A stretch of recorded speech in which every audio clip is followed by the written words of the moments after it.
झांसी की रानी भाग 16।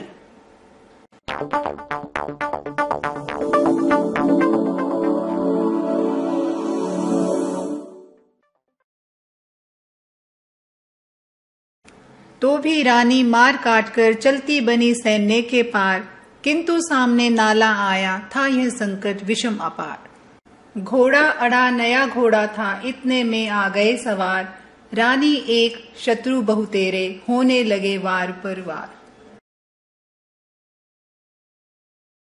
घायल होकर गिरी सिंहनी, उसे वीर गति पानी थी, बुंदेले हर बोलों के मुंह, हमने सुनी कहानी थी।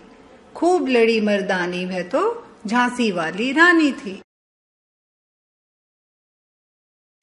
प्रसंग इस तरह से है। इस कविता में झांसी की रानी लक्ष्मीबाई की वीरता और उनके बलिदान का सुंदर वर्णन है। सरलार्थ इस तरह से है।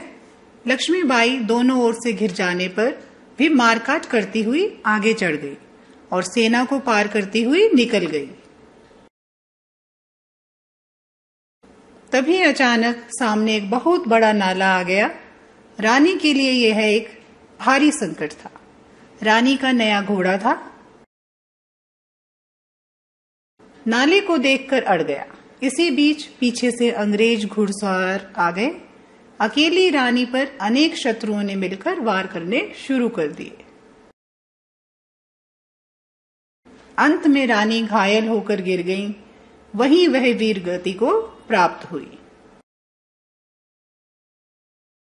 कवित्री कहती है कि हमने बुंदेलखंड के गवैयों के मुंह से ये कहानी सुनी थी कि झांसी की रानी ने युद्ध में खूब वीरता दिखाई थी। इसका भाव है, रानी लक्ष्मीबाई किस तरह से अंत तक वीरता पूर्वक लड़ती रही। अनेक अंग्रेजों ने मिलकर रानी पर वार किए और रानी वीर गति को प्राप्त हो गई। इस कविता का अगला भाग हम आगे पढ़ेंगे। धन्यवाद।